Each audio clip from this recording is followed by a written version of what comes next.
Diyos, ayon sa iyong kabutihan,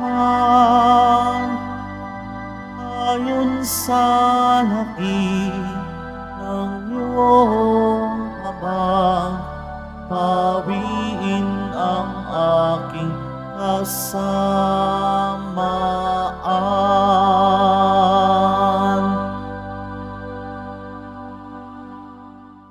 Sa ngalan ng Ama at ng Anak at ng Espiritu Santo, Amen. sumainyo ang Panginoon. At sumaiyo rin. Mga kapatid, aminin natin ang ating mga kasalanan upang tayo'y maging marapat gumanap sa banal na pagdiriwang. Tayo pong lahat, inaamin ko sa makapangyarihang Diyos at sa inyo mga kapatid, na lubha akong nagkasala sa isip, sa salita, sa gawa at sa aking pagkukulang. Kaya isinasamo ko sa mahal na Birheng Maria, sa lahat ng mga anghel at mga banal, at sa inyo mga kapatid, na ako'y panalangin sa Panginoong ating Diyos. Kaawaan tayo ng makapangyarihang Diyos, patawarin tayo sa ating mga kasalanan at patnubayan sa buhay na walang hanggan. Amen. Panginoon, kaawaan mo kami. Panginoon, kaawaan mo kami. Kristo, kaawaan mo kami. Kristo, kaawaan mo kami. Panginoon, kaawaan mo kami. Panginoon, kaawaan mo kami. Manalangin tayo. Ama naming makapangyarihan, tunghayan mo kaming pawang may kahinaan, at upang kami maipagsanggalang, iabot mo sa amin ang iyong kanang kamay sa pamamagitan ni Hesukristo, kasama ng Espiritu Santo, magpa sa walang hanggan. Amen. Magsiupo muna po ang lahat.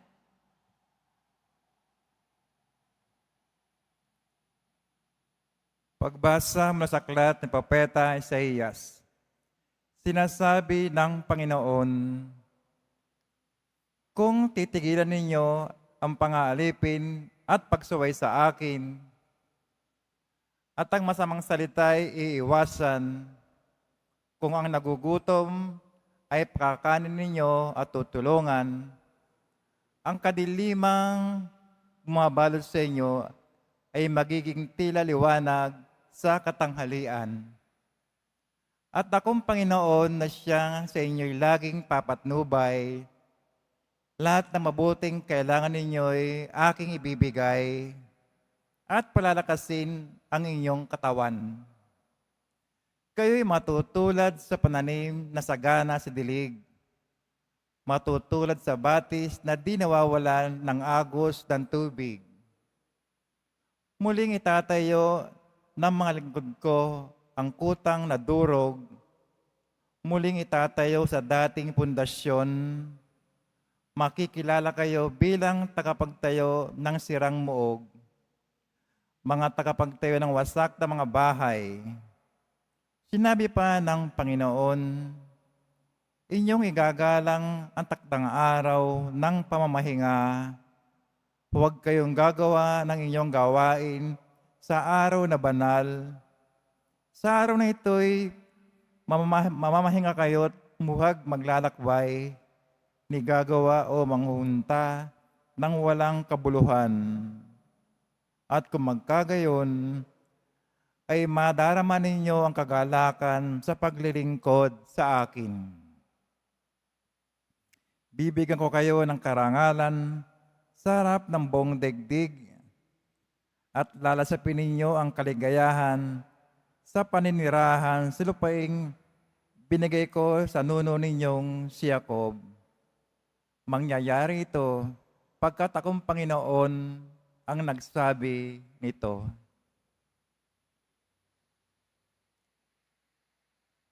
Ang salita ng Diyos. Salamat sa Diyos. Ituro mo ang iyong loob ng matapat kong masunod. Ituro mo ang iyong loob ng matapat kong masunod.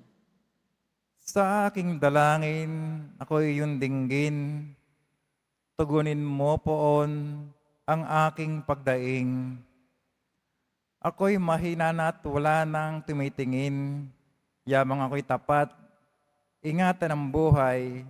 Lingkod mo'y ligtas sa kapahamakan, pagkat may tiwala sa iyo kailanman.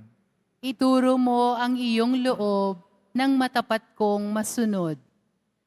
Ikaw ang aking Diyos, ako'y kahabagan. Sa buong maghapoy siyang tinatawagan. Poon ang lingkod mo'y dulutan ng galak, sapagkat sa iyo ako tumatawag. Ituro mo ang iyong loob ng matapat kong masunod. Mapagpatawad ka at napakabuti sa dumadalangin at sa nagsisisi. Ang iyong pag-ibig ay mananatili. Pakinggan mo poon ang aking dalangin. Tulungan mo ako, ako'y iyong dinggin. Ituro mo ang iyong loob ng matapat kong masunod. Magsitayo po ang lahat.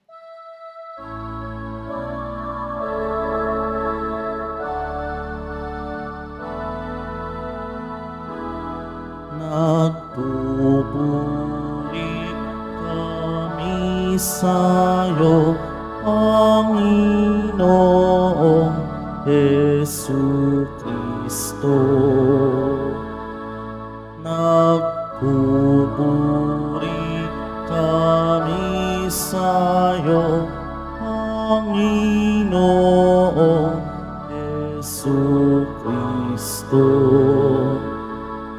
Sinabi ng buong mahal, di ko nais na mamatay ang mga makasalanang nagbabagong kalooban upang sila ay mabuhay. Nagpupuri kami sa'yo, Panginoong Jesucristo.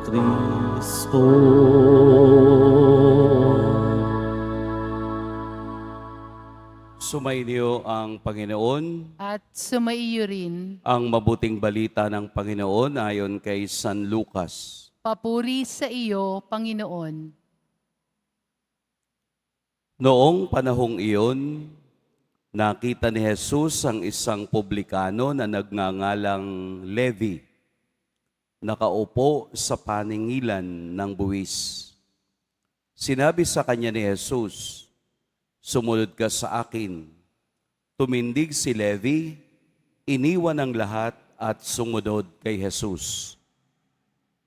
Si Jesus ay hinandugan ni Levi ng isang malaking piging sa kaniyang bahay.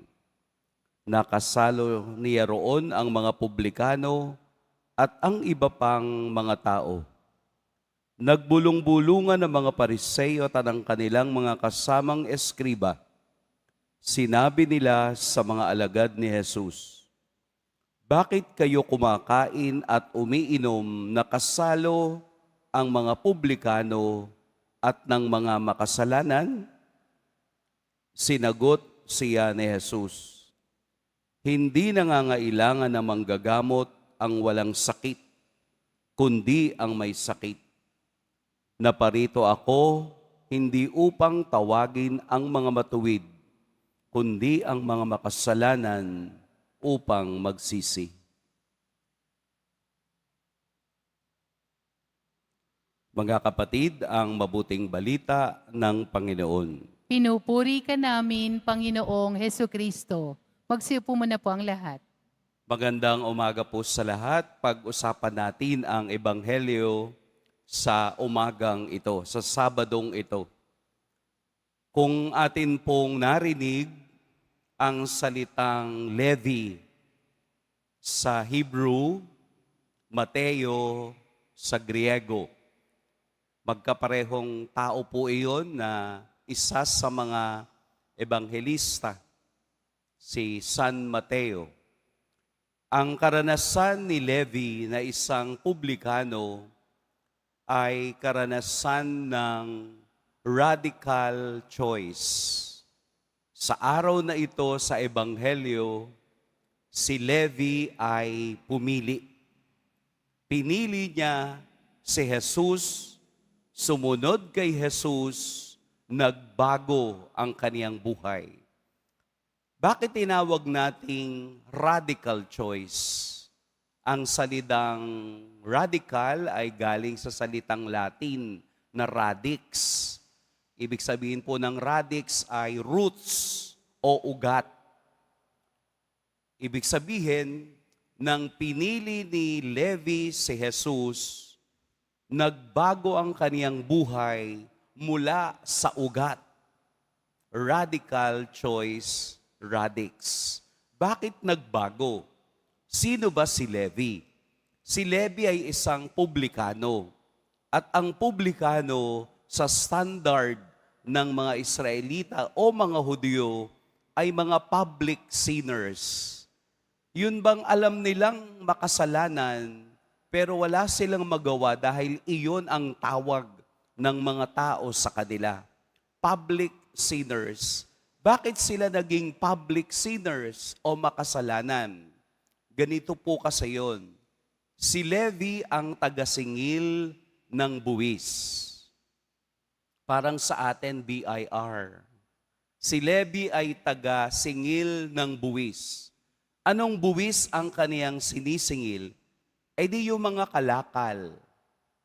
Doon siya pumupwesto sa crossroad kung saan dumadaan ang mga kalakal para mas marami siyang masingil na buwis.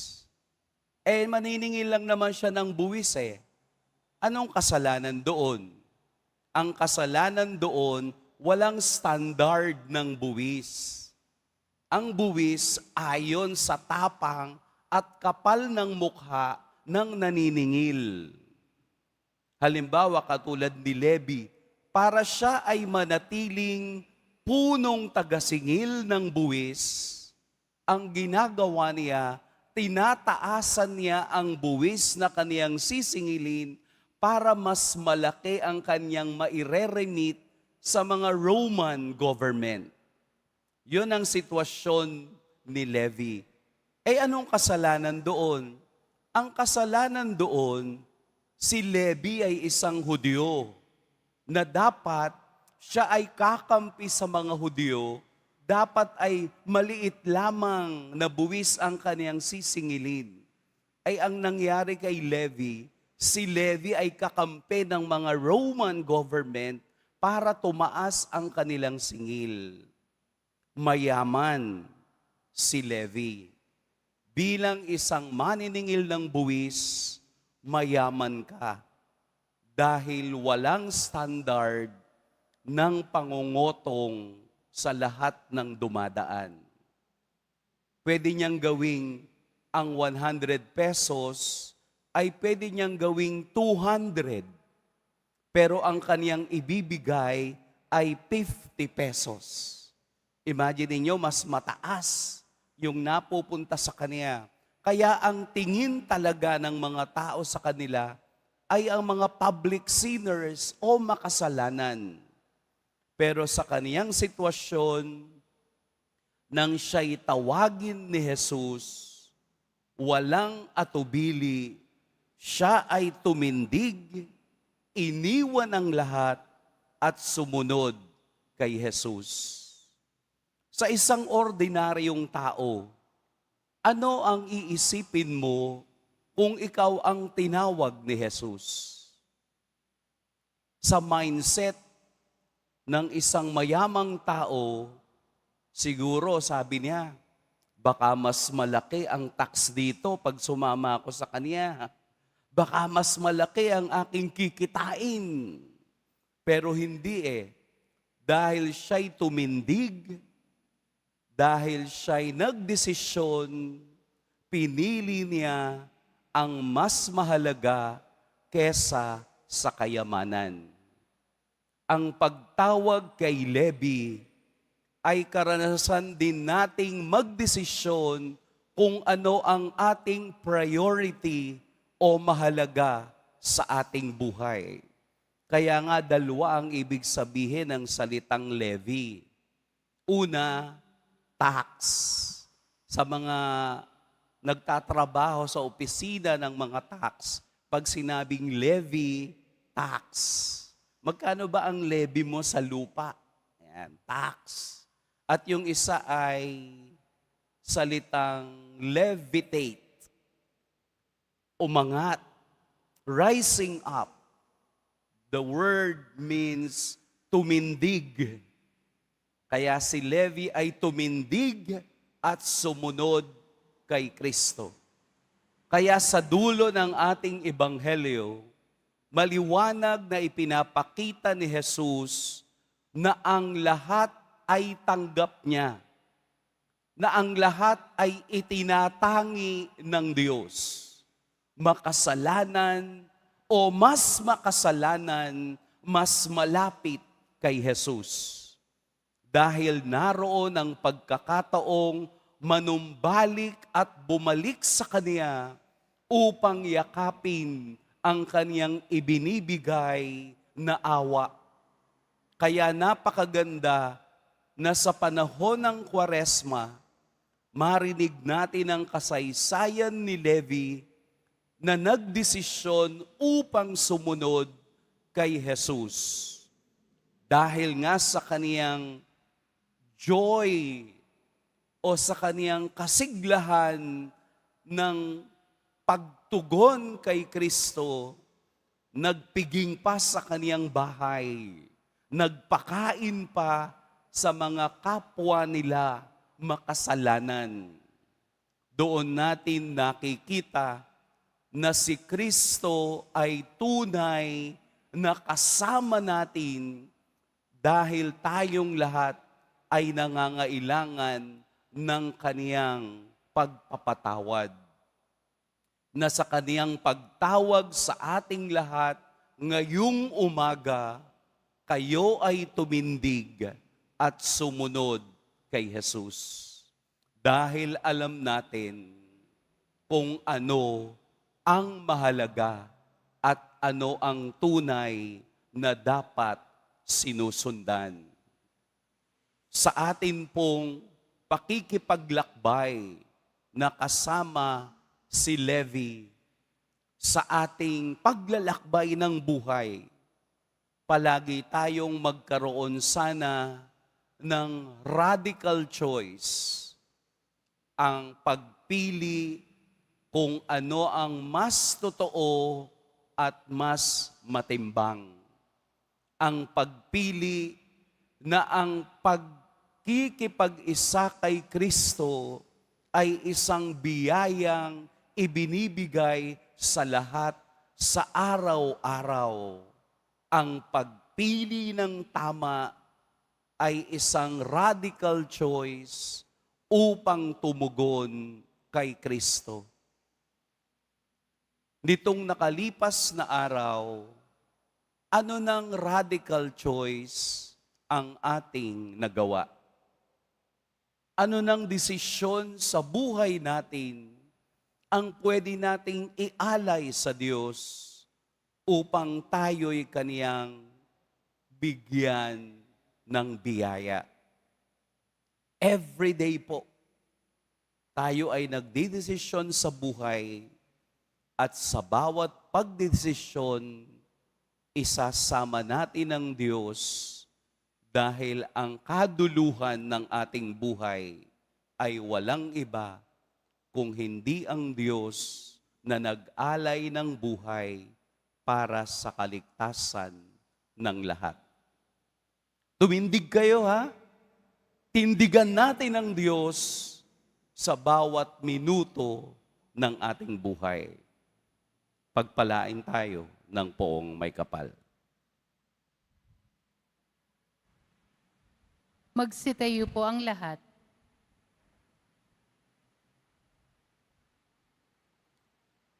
Minamahal kong mga kapatid, dumating si Kristo upang iligtas ang mga makasalanan. Buong kababaang loob sa pagtugon sa kaniyang tawag, ilapit natin sa Ama ang ating mga panalangin. Banal na tagapagpagaling, gawin mo kaming buo. Banal na tagapagpagaling, gawin mo kaming buo. Ang simbahan naway maituring bilang isang tahanan ng nagpapagaling para sa mga mahihina at makasalanan. Manalangin tayo. Banal na tagapagpagaling, gawin mo kaming buo. Sa tulong ng Mahal na Birheng Maria, naway mamayani ang kapayapaan sa bawat bansa sa buong mundo sa pamamagitan ng habag na ipinakikita nila sa isa't isa. Manalangin tayo. Banal na tagapagpagaling, gawin mo kaming buo. Sa ating bansa, naway maghari ang pagkakaisa, bunga ng paggalang ng mga mamamayan sa isa't isa. Manalangin tayo. Banal na tagapagpagaling, gawin mo kaming buo. Sa lugar ng ating hanap buhay at maging sa ating mga pamilya, naway hindi tayo manguna sa pamimintas sa ating mga kasama. Manalangin tayo. Banal na tagapagpagaling, gawin mo kaming buo. Ang mga namayapa na ay makaranas nawa ng mapagligtas na kapangyarihan ng Diyos. Manalangin tayo. Banal na tagapagpagaling, gawin mo kaming buo. Ama, sa panahong ito ng Kwaresma, bagamat hangad naming maging matuwid, naway iadya mo kami sa pagiging labis na mapagmatuwid. Sa pagnanais naming makamit mula sa tagapagligtas ang kaniyang walang hanggang awa, maibahagi nawa namin ang kaniyang pagpapala sa pamamagitan ng aming pagpapatawad sa kanila, lalo't higit ang sa amin ay nagkasala. Hinihiling namin ito sa pamamagitan ni Kristo na aming Panginoon. Amen. Magsiupo muna po ang lahat.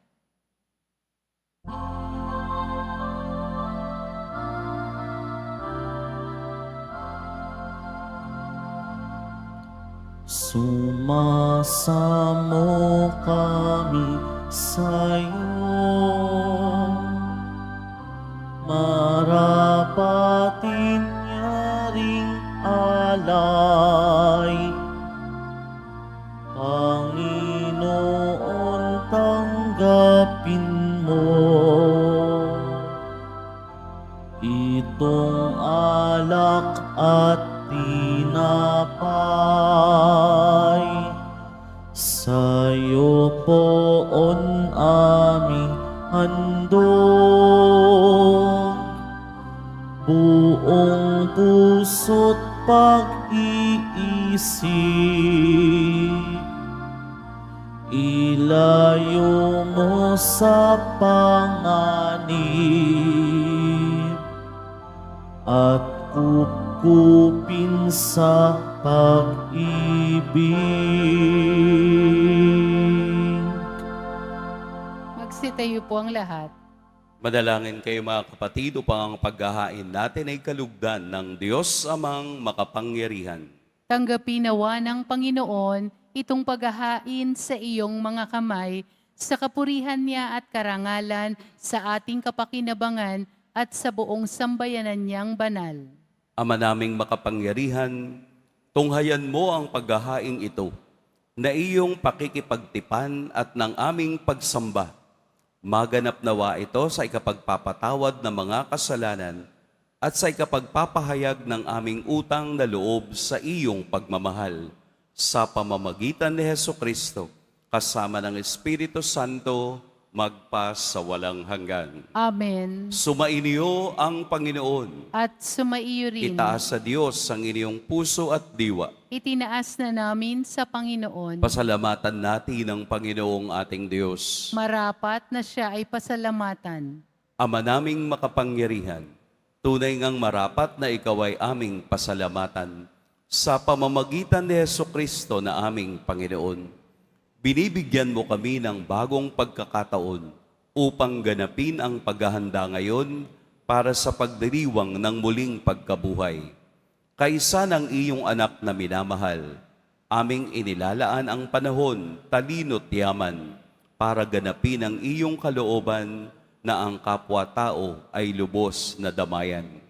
Sa pagdiriwang namin sa aming pagsilang, bilang mga kaanib ng iyong sambayanan, kami iyong pinagkakamit ng katayuang ganap sa pagtatangkilik. Kaya kaisa na mga anghel na nagsisiawit ng papuri sa iyo, nang walang humpay sa kalangitan, kami nagbubunyi sa iyong kadakilaan. Santo, Santo, Santo, Panginoong Diyos ng mga hukbo, napupuno ang langit at ang lupa sa kadakilaan mo, o sana sa kaitaasan. Pinagpala ang naparirito sa ngalan ng Panginoon, o sana sa kaitaasan. Magsiluhod po ang lahat. Ama naming banal, ikaw ang bukal ng tanang kabanalan. Kaya't sa pamamagitan ng iyong Espiritu, gawin mong banal ang kaloob na ito upang para sa amin maging katawan at dugo ng aming Panginoong Heso Kristo.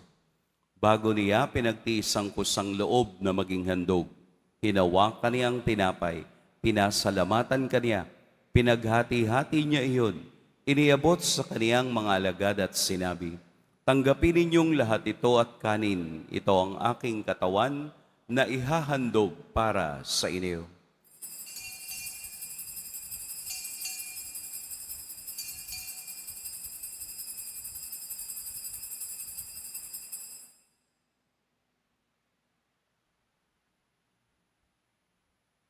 Gayun din naman noong matapos ang hapunan, hinawakan niya ang kalis, muli kaniyang pinasalamatan.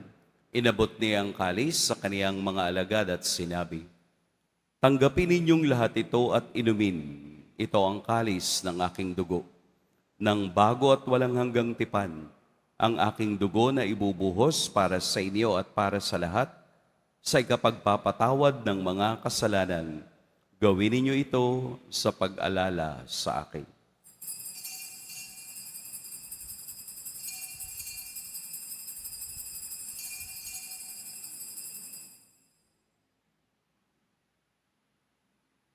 Magsitayo po ang lahat. Ipagbunyi natin ang misteryo ng pananampalataya. Si Kristo'y namatay, si Kristo'y nabuhay, si Kristo'y babalik sa wakas ng panahon. Ama, ginagawa namin ngayon ang pag-alala sa pagkamatay at muling pagkabuhay ng iyong anak. Kaya't iniaalay namin sa iyo ang tinapay na nagbibigay buhay at ang kalis na nagkakaloob ng kaligtasan. Kami nagpapasalamat dahil kami iyong minarapat na tumayo sa harap mo para maglingkod sa iyo.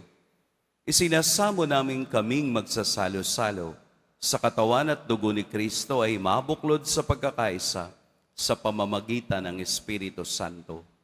Ama, lingapin mo ang iyong simbahang laganap sa buong daigdig. Puspusin mo kami sa pag-ibig kay San Francisco na aming Papa at ni Jose na aming Obispo at ng Tanang Kaparian. Alalahanin mo rin ang mga kapatid naming nahimlay nang may pag-asang sila'y muling mabubuhay, gayon din ang lahat ng mga pumanaw.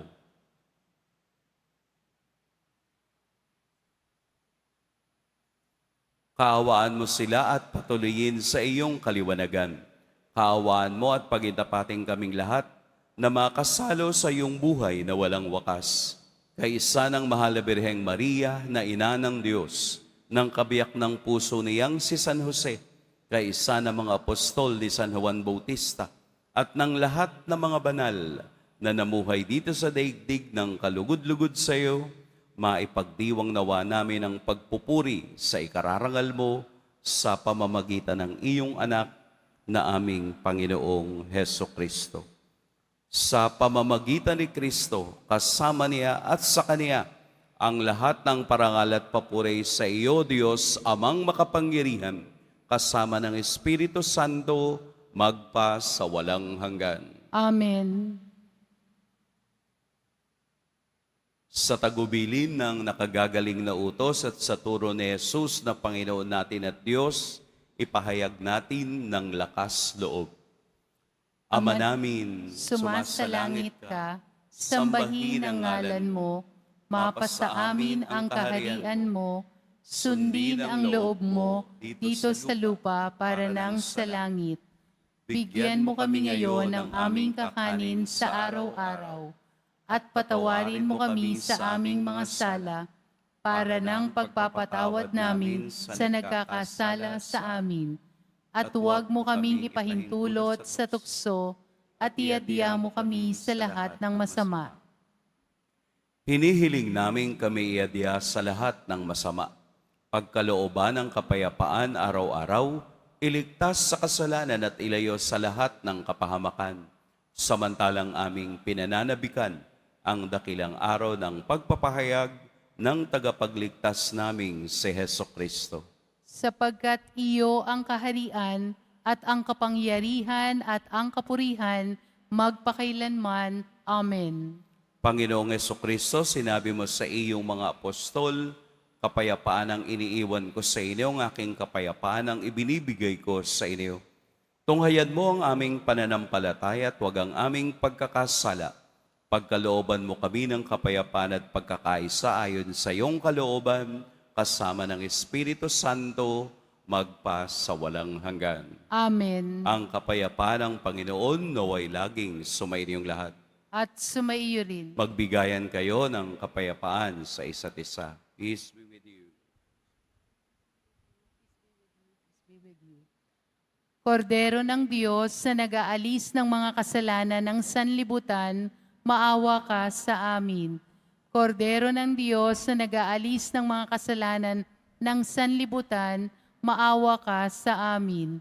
Kordero ng Diyos na nag-aalis ng mga kasalanan ng sanlibutan, ipagkaloob mo sa amin ang kapayapaan. Magsiluhod po ang lahat. Narito si Jesus ang patuloy na tumatawag sa ating mga makasalanan. Ito ang kordero ng Diyos. Ito ang nag-aalis sa mga kasalanan ng sanlibutan. Mapapalad ang inaanyayahan sa kaniyang piging. Panginoon, hindi ako karapat-dapat na magpatuloy sa iyo, ngunit sa isang salita mo lamang ay gagaling na ako.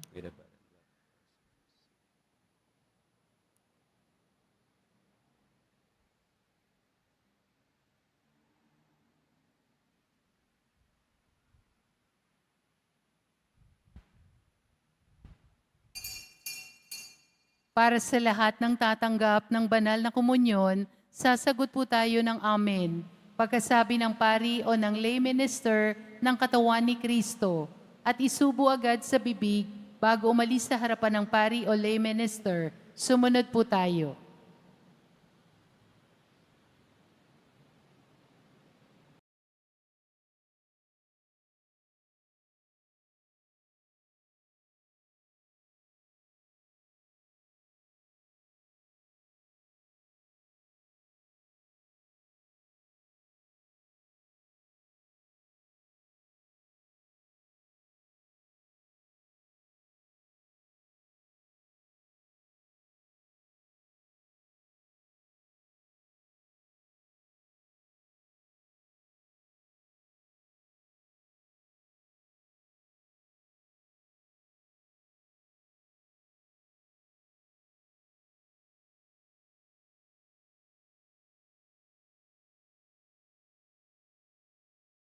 Ama naming mapagmahal, kaming pinagsalo mo sa banal na piging ay makapakinabang nawa sa buhay mong bigay sa amin.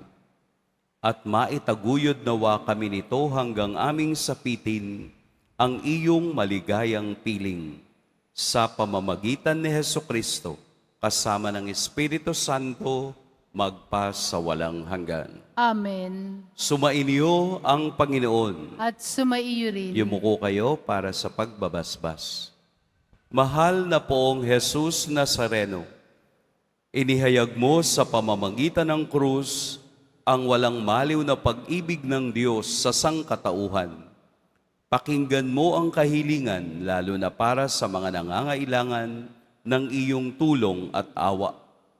Makamtanawa namin ang iyong kasagutan na may utang na loob na tinatanaw. Basbasan din po ninyo itong mga imahen at dasalan upang lalo kaming manalangin at magtiwala. Sa pamamagitan ng bendisyon na ito, Naway lalo kaming maging mapaglingkod, masunurin at tapat sa iyo na aming maluwalhating Panginoon magpa sa walang hanggan. Amen. At pagpalain kayo ng makapangyarihan at mapagmahal na Diyos, ang Ama at Anak at Espiritu Santo. Amen. Humayo kayong taglayang kapayapaan ng Poong Jesus Nazareno. Salamat sa Diyos.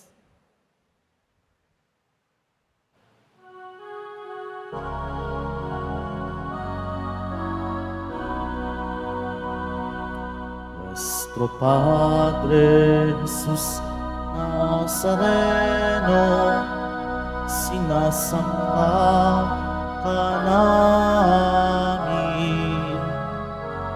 pinipintuho ka namin, aral mo ang aming buhay at kaligtasan. Nuestro Padre Jesus Nazareno, iligtas mo kami sa kasalanan. Ang krus mong kinamatayan ay sagisag ng aming kaligtasan. Nuestro Padre Jesus Nazareno, dinarangal ka namin.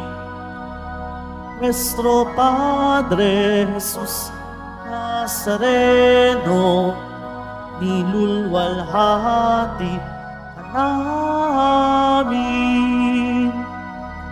Nuestro Padre Jesus Nazareno, dinarangal ka namin. Nuestro Padre Jesus Nazareno, niluwalhati ka namin.